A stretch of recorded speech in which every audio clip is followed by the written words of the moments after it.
Saudara, Pengadilan Negeri Jakarta Selatan tidak menerima gugatan pra-peradilan yang diajukan Ketua KPK nonaktif Firly Bahuri atas statusnya sebagai tersangka kasus dugaan pemerasan mantan Menteri Pertanian Syahrul Yassin Limpo. Hakim memutuskan penetapan status tersangka oleh Polda Metro Jaya sah. Pengadilan Negeri Jakarta Selatan melalui Hakim Tunggal Imelda Herawati tidak menerima gugatan pra-peradilan Firly Bahuri atas status tersangka dalam kasus dugaan pemerasan mantan Mentan Syahrul Yassin Limpo. Putusan dibacakan di PN Jakarta Selatan Selasa sore dalam sidang yang tak dihadiri Firly Bahuri. Hakim menilai seluruh tahapan penetapan tersangka Firly Bahuri sudah sah.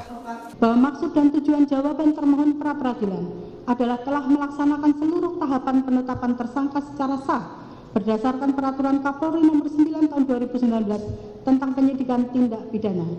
Menyatakan permohonan pra-peradilan pemohon tidak dapat diterima.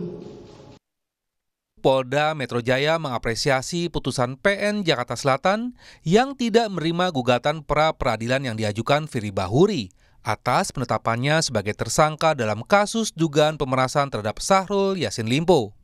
Hakim dinilai telah melihat kasus pra-peradilan secara adil dan objektif. Hukum yang mengatur terhadap proses mulai dari penyelidikan hingga penyidikan pada tahap penetapan tersangka sudah sesuai aturan yang berlaku di Indonesia. Tidak ada upaya hukum lagi ya untuk melaksanakan putusan pra-peradilan hari ini. Dan kita akan melanjutkan proses penyidikan ke tahap berikutnya. Ketua KPK nonaktif Firly Bahuri buka suara soal putusan pra-peradilan terkait sah atau tidaknya penetapan tersangka dalam kasus dugaan pemerasan mantan Mentan Syahrul Yassin Limpo. Firly menegaskan akan mengikuti proses hukum yang sedang berjalan dan meminta semua pihak menjunjung asas praduga tak bersalah. Permohonan pra-peradilan saya bukan ditolak, tapi permohonan pemohon tidak dapat diterima. Ini poin pertama. Kita berharap bahwa tidak ada anak bangsa yang terjerumus di dalam opini menghakimi orang. Karena pada prinsipnya penegakan hukum itu harus ada azas praduga tak bersalah. Persamaan hak di muka hukum.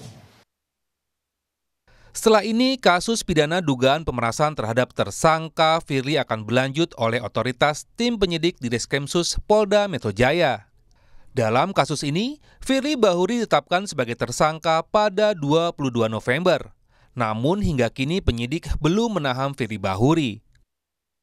Tim Liputan, Kompas TV.